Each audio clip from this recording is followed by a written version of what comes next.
जैसा कि मैंने आज की शॉर्ट वीडियो में आपसे कहा था कि मैं डेली बेसिस पे ऐसी वीडियो लाने वाला हूँ जिसमें मैं आपको बताऊँगा कि डेली मार्केट में जो मार्केट चलता है उसके अंदर कहाँ आपको ऑप्शन बाइंग की अपॉर्चुनिटी मिलती, कहाँ ऑप्शन सेलिंग की मिलती।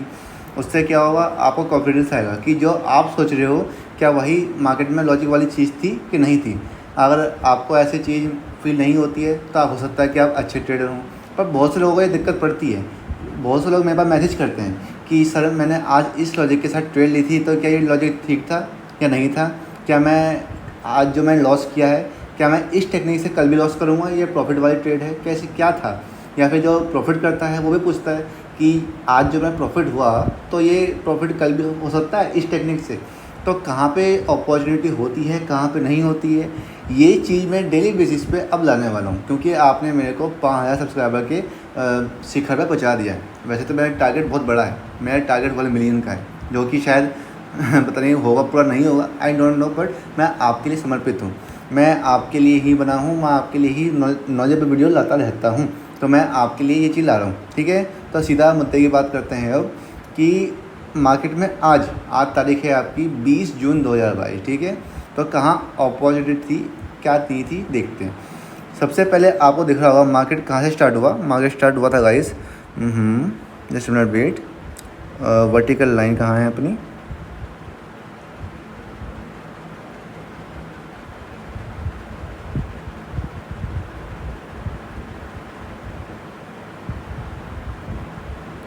ओके।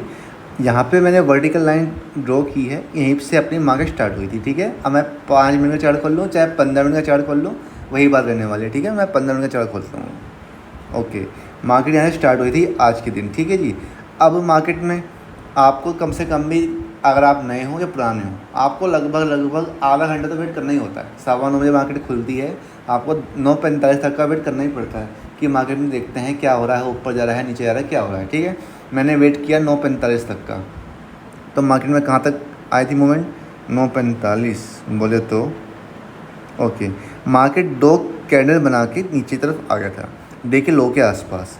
अब 9, जब इसने 9:30 की कैंडल क्लोज करी, ठीक है, तो उस टाइम पे 9:45 का टाइम होता है, तो आपको पता ही होगा। जब इसने 9:30 की कैंडल क्लोज करी, तब मैं एक चीज़ और देखना चाहूँगा कंफर्मेशन के लिए कि बैंक निफ्टी के अलावा निफ्टी और HDFC बैंक ये दोनों क्या कहना चाह रहे हैं। ठीक है, अब मैं खोलता हूँ इसी प्रकार निफ्टी का चार्ट। अब मैं निफ्टी के चार्ट में देख पा रहा हूँ, अगर निफ्टी के चार्ट में भी यही हुआ था सेम, 9:30 की जब क्लोजिंग थी तो मार्केट नीचे की साइड ही क्लोज हुआ था। ठीक है, तो यहाँ पे दोनों में एक डबल कंफर्मेशन मिल चुकी है कि यहाँ पे सेल है। पर अब मैं एक बार खोलना चाहूँगा HDFC बैंक का चार्ट। ठीक है, HDFC बैंक के चार्ट में कुछ अलग ही चल रहा था। क्या चल रहा था, HDFC बैंक के चार्ट में मार्केट शुरुआत के 2 कैंडल तो बनाई नेगेटिव, ठीक है, यहाँ से एक ये वाली और एक ये वाली, पर मैं ये देख पा रहा हूँ कि मार्केट अपने सपोर्ट के नीचे आसपास भी नहीं है। इसका सपोर्ट कहाँ पे है, इसका सपोर्ट है लगभग यहाँ पे, इसका सपोर्ट है यहाँ पे, जहाँ पे बैंक निफ्टी भी ट्रेड कर रहा है अपने प्रीवियस सपोर्ट पे और निफ्टी भी ट्रेड कर रहा है। पर वहीं HDFC बैंक अपने सपोर्ट के आसपास भी नहीं है। साथ में अगर आपने मेरी 50 और 200 EMA वाली वीडियो देखी हो तो जाके आप दे सकते हैं कि वो सपोर्ट और रजिस्टेंस की तरह काम करते हैं। तो वो अपने 50 EMA के पास में ही खड़ा हुआ है, तो यहाँ से सपोर्ट लेने के पूरे चांस थे, जो उसने पहले ही ले लिया और ऊपर चला गया। अब बैंक निफ्टी में भी इसका थोड़ा सा इफेक्ट दिखा। ठीक है, यहाँ पे मार्केट थोड़ा सा ऊपर गया, इतना ऊपर नहीं गया जितना HDFC बैंक गया था, पर वो गया, नीचे नहीं गया, ये मेरे मेन था। अब मेरा मुद्दा ये उठता है कि मैं यहाँ से क्या डिसाइड करूँ, कि आप क्या डिसाइड करोगे, यहाँ से बैंक निफ्टी ऊपर जाएगा नीचे जाएगा साइडवेज रहेगा। तो देखिए, जब भी निफ्टी, बैंक निफ्टी और HDFC बैंक अगर ये तीनों एक डायरेक्शन में नहीं होते, आई रिपीट अगेन, अगर HDFC बैंक, बैंक निफ्टी और निफ्टी ये तीनों चीज़ एक डायरेक्शन में नहीं है, तो मार्केट के बहुत ज़्यादा संभावना है कि वो उस दिन थोड़ा सा रेंज बाउंड रह सकता है।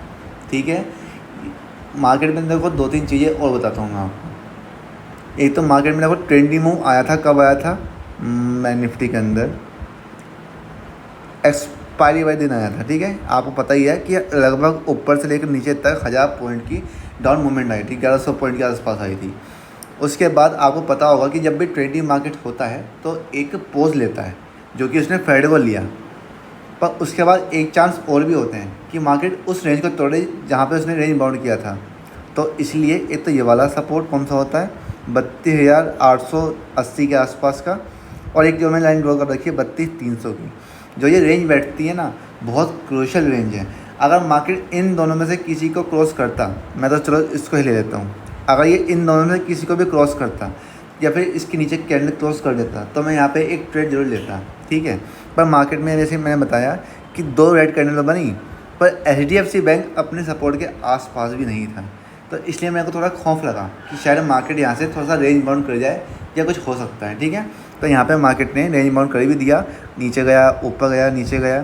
तो यहाँ पे एक कन्फ्यूज़न क्रिएट हुआ। तो यहाँ पे कोई ट्रेड नहीं बनता था। यहाँ पे ट्रेड बनता था जो लोग शॉर्ट स्ट्रैडल बनाते हैं, मैं भी बनाता हूँ, पर मैंने आज बनाया नहीं था। आज मैंने क्या किया था, पुट लिया था, और मैंने उसके अंदर कॉस्ट टू कॉस्ट प्राइस पे उस पर निकल भी गया। मैं आपको दिखाता हूँ एक बार। मैंने पुट की साइड ट्रेड ली थी आज, और उसके अंदर मैंने 597 रुपये का लॉस किया। मतलब कि मैं इसको कॉस्ट टू कॉस्ट निकाल रहा था, इतने में 5-6 पॉइंट ऊपर नीचे हुए और ये मेरा 597 के लॉस में आ गया। मैंने कैसे ट्रेड किया था गाइस, मैंने ट्रेड किया था लगभग 9:30 बजे के आसपास ही। मैंने एक ट्रेड ले लिया था, ठीक है। पर वही बात है, मैंने आधी क्वांटिटी ली थी। मैंने लगभग 50 क्वांटिटी बाय की थी पहले, ठीक है। आपको दोबारा दिखाता हूँ एक बार। मैंने पहले 9:30 पे 25 क्वांटिटी बाय की, ठीक है। फिर मार्केट थोड़ा नीचे गया भी था, फिर मेरे को लगा मार्केट नीचे जाएगा तो मैं 25 क्वांटिटी और ले लेता हूँ। तो मैंने 50 क्वांटिटी टोटल कर ली, पर मार्केट वहाँ से रिवर्स कर गया, इसलिए मैंने एक स्टॉप लॉस भी लगाया था। पर मेरे को दिख गया था कि बैंक निफ्टी इतना ऊपर नहीं जा रहा है। ये चीज़ मैं आपको चार्ट समझाता हूँ, ठीक है। बैंक निफ्टी यहाँ पे देखो, जब ऊपर आने लग गया था, बस 2 चांस थे, या तो मार्केट बैंक निफ्टी सपोर्ट अपने स्टॉप लॉस लेता हुआ ऊपर भाग जाएगा, ठीक है। एक चीज़ हो सकती थी, साथ में एक चीज़ और हो सकती थी कि मार्केट वहीं पर रेंज बाउंड हो जाए। तो देखो, जब मार्केट में इसने अपने डे का हाई को तोड़ा, HDFC बैंक में अच्छी खासी अपसाइड थी, पर बैंक निफ्टी में इतनी अपसाइड नहीं थी। जब इसने तीसरी कैंडल बनाई तो ये अपनी प्रीवियस कैंडल क्लोज के हाई को भी तोड़ नहीं पाया। आप मैंने सर समझ रहे होंगे। तो HDFC बैंक में अलग श्रेणी बनना है और बैंक निफ्टी में अलग बनना है। अगर मैं आपको बताऊं कि बैंक निफ्टी में जो HDFC बैंक का योगदान होता है ना, लगभग 25% के आसपास होता है। काफ़ी हैवी वेटेज वाला ये स्टॉक है। जो HDFC बैंक करेगा वही बैंक निफ्टी में होता है, और अगर दोनों की डायरेक्शन सेम है तो मार्केट में आपको अच्छा ट्रेंडिंग मूव दिख सकता है, ठीक है जी। तो मार्केट में दोनों एक जैसे नहीं चल रहे थे, ठीक है जी। इसलिए मैंने बैंक निफ्टी में सोचा कि शायद मार्केट में एक रेंज बाउंड होगा, तो यहाँ पे मेरे को पुट में नुकसान नहीं होने वाला। मार्केट ऊपर तो नहीं आएगी इतनी कि मेरे को नुकसान हो जाए। फिर क्या हुआ जी, मार्केट में वही रेंज बाउंड हुआ। फिर मैं यहीं कहीं आसपास मैंने 50 क्वांटिटी और बाय कर ली। जब मार्केट थोड़ा सा मेरे को लगा कि यहाँ से रेजिस्टेंस खा के नीचे आ सकता है, क्योंकि इसको रेजिस्टेंस तोड़ने के लिए काफ़ी अच्छी एक पावर चाहिए थी, जो कि मेरे को नहीं दिख पा रही थी मार्केट के अंदर, ठीक है।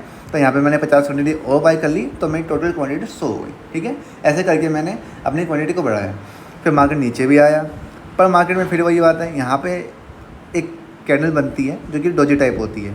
यहाँ से मार्केट के चांस थे कि मार्केट ऊपर जाएगा, एक शॉर्ट कवरिंग आ सकती है।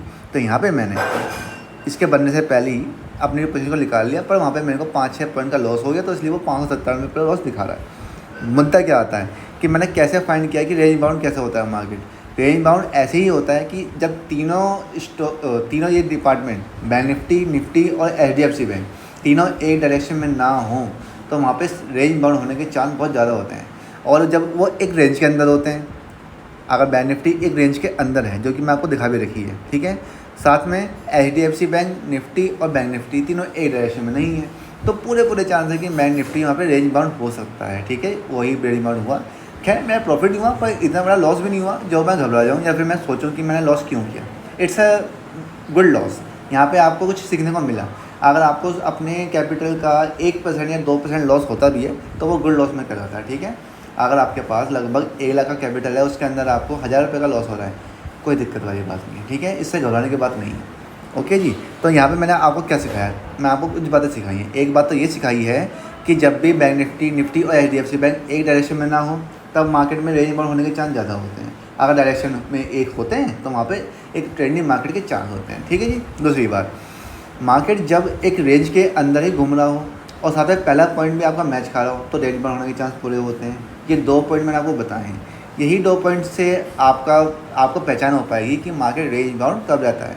ये सिर्फ बात मैं कर रहा हूँ बैंक निफ्टी की। और भी ट्रेड करने के आपके पास अवसर है, निफ्टी में कर सकते हैं और स्टॉक भी हैं, पर मैं बैंक निफ्टी में जिसमें ट्रेड करता हूँ ना, वही मैं इसमें स्पेशलिस्ट हूँ और मैं वही आपको सजेस्ट करूँगा कि आप ट्रेड किया करो। इंसान को क्या चाहिए होता है? वॉल्यूम और वॉलेटिलिटी, जो कि बैंक निफ्टी के अंदर होती है। निफ्टी के अंदर इतनी ज़्यादा मूवमेंट नहीं आती जितनी कि बैंक निफ्टी के अंदर आती है, तो मैं इसलिए बैंक निफ्टी को ट्रेड करना प्रेफर करता हूँ। ठीक है जी, आप यहाँ पे ट्रेड कर सकते हैं। मैंने आपको पॉइंट बता दिया है कि रेंज बाउंड मार्केट कब रहता है। और कोई भी क्वेरी हो आप मेरे को व्हाट्सएप पे मैसेज कर सकते हैं, और अधिक मैसेज आप किया कीजिए यूट्यूब पे, मतलब कि यूट्यूब पे कमेंट किया कीजिए ताकि और लोगों को भी आपके क्वेश्चन के द्वारा आंसर मेरे दिख पाएँ। ठीक है, और अपना कीमती समय देने के लिए पूरे दिल से धन्यवाद। ऐसी वीडियो रोज़ आया करेंगी, चाहे मैं ट्रेड करूँ या ना करूँ। धन्यवाद।